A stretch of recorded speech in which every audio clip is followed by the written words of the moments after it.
Magandang umaga sa inyong lahat. 4:27 ng umaga, no? So, gaya ng sinabi niya, background ko, OFW.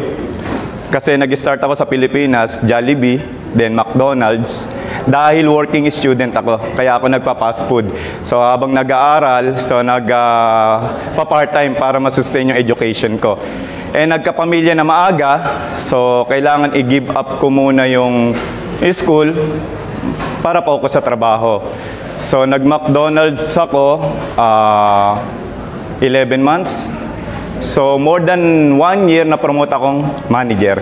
So, mabilis. Hindi siya tsamba, tinrabaho. Yung nga, sipag, tiyaga. Talagang ginusto ko. Hindi by luck. So, ginusto ko maging manager sa McDo. Then, after that, apply ako ng abroad. Burger King. So, sa Burger King, assistant manager. So, na-hit ko rin yung mataas na position, restaurant manager. So, for 15 years akong nasa abroad. So, maganda naman yung naipon ko. Kaso, meron talaga akong inaasam. Yumaman. Sino ba naman hindi gustong yumaman? Ang sabi ko, hindi ako mamamatay na mahirap. So, hanap ako ng opportunity. Kaya nung nasa Pilipinas pa lang, nag-forever living na ako. So, may nag-forever living rito? Wala. Meron. Ayun, no? Siya yung may sala. So, sa bawat racket na papasukin niya, sinasama niya ako. So, nag-forever living, nag-JC Martin. So, doon natapos. After that, abroad na ako. Then, sa abroad, pinakilala sa akin ng classmate ko, front row naman. So, biro mo, may pinagkakakitaan ako ron, pero pinansin ko pa rin yung front row. So, nung nakita ko, may kumikita na malaki. So, nung nagbakasyon ako November 2019, pumunta ako sa office ng front row, pinakita yung business, na overwhelm ako, daming tao. Parang ganito. Then, after that, ginawa ko yung negosyo. 5 days, kumita ako 9,000. Sabi ko, wow, 9,000, 5 days. So, ibig sabihin, nakita ko, may future ako. So, bumalik ako sa Abu Dhabi ng December 2019, pinuloy ko pag network. After ng work ko, kinakausap ko yung mga crew. Nagpe-present ako. So, ibig sabihin, wala akong upline ron. So, dahil ang upline ko nasa Pilipinas. So, makaka-relate dyan mga networker. So, talagang inaral ko, kahit mag-isa ako sa Abu Dhabi, so, ginawa ko yung negosyo. Then, nag-decide akong mag-resign dahil sa front row. Umuwi ako ng nag-resign ako ng February 2020. Umuwi ako ng March 14 sa Pilipinas last year. Bad news, March 15, anong nangyari? Lockdown. So, ibig sabihin, wrong timing. Kasi sarado rin yung office ng front row. So, hindi ako makakapag-business. Nag-resign na ako eh. Hindi rin ako makabalik abroad. So, ang ginawa ko na lang, kung ano yung hawak kong pera, mag-isip ng pagkakakitaan. So, in-offer sa akin yung sasakyan, nag-grab ako. Imagine, manager sa abroad, nag-grab rito. So, maraming ganun nangyari ngayon, no? Yung mga nawalan ng trabaho sa barko, sa aeroplano, kahit anong trabaho, pinasok na nila. Basta kumita. So, nung nag-grab ako, may nag-arkila sa akin. Yun nga, si Coach Harold. So, ang tagal naming almost 2002, 18 years bago kami nagkita uli. Actually, hinahanap ko rin siya para makuha ko sa front row. Oo. Ganon din pala siya, hinahanap niya ako. So, nagkita kami, inarkilan niya nga ako sa San Mateo. Yung shooting, yung napapanood nyo lagi. Nandun ako, nanonood lang, dumanga sa success stories.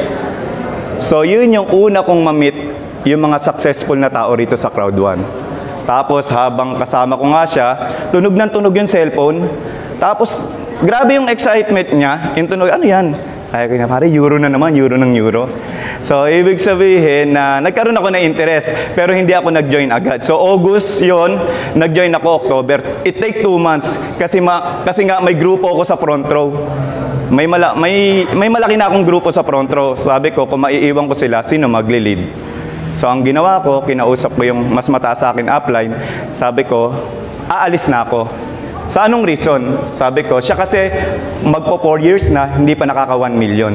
Ang sabi ko sa kanya, ikaw ang future ko. Ganun lang, madali lang computerin eh. Ibig sabihin, sobrang sipag niya, ganun din yung ginagawa ko. So, 4 years na siya, hindi niya pa nahihit yung 1 million. So, yun yung future ko. Para lang kahit sa trabaho, madali nyo naman makita kung ano future nyo. Diyan na lang sa mga pinagkakaabalahan nyo, kung sino man empleyado rito, kung gusto nyo maging manager, tingnan nyo buhay ng manager. Halimbawa kung crook pa lang. So, ibig sabihin, nag-decide na ako kasi nung in-offer sa akin ni Apps Harold, that time, 1.8 million na kinita niya, 8 months lang. Grabe. So, October 22, nag-decide na ako na gawin yung negosyo. So, ibig sabihin, 4 months and 5 days ko ngayon. So, sabi nga, 600,000. At good news, manager, iniwan ko yung pagiging manager sa Burger King. So, good news, manager pa rin pala rito. Yung manager position na yan, hindi yan by luck. Tinrabaho talaga. Kasi sabi sa akin ni Coach Harold, pakikitain kita rito, basta sundin mo lang lahat ng papagawa ko.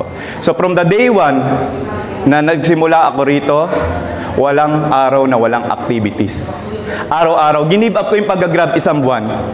First month ko, 33,000. Usapan nga lang namin, sabi ko, maka 30,000 lang ako, masaya na ako. Sabi niya, sige. So, nag-33,000 ako first month. 1 month and 1 week, 67,000. Nakita niyo yung progress?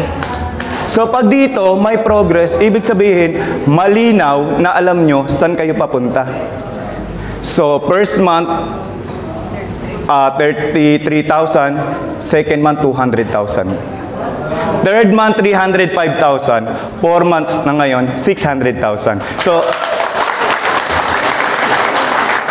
So, ginogol ko, hopefully, magtapos yung April. So, sana, ibigay ng Diyos, mahit yung manager 3 at 1M.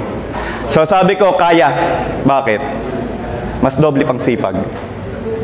Umuwi ako kagabi, halos alas 11 na galing Dasma. So, bukas, Magallanes. Sunod na araw, San Miguel. Puno ang schedule ng buong linggo. Ako yung sumusuko na sabi ko, pwede bang mag-day off? Wala. So, yun lang ang ma-advise ko sa inyo. Kung gusto nyo talagang seryosohin tong negosyo na to, so, unang-una, pag-aralan nyo maigi. Alamin nyo. Para kapag may nag-negative sa inyo, kaya nyo sagutin. Hindi kayo mararatel.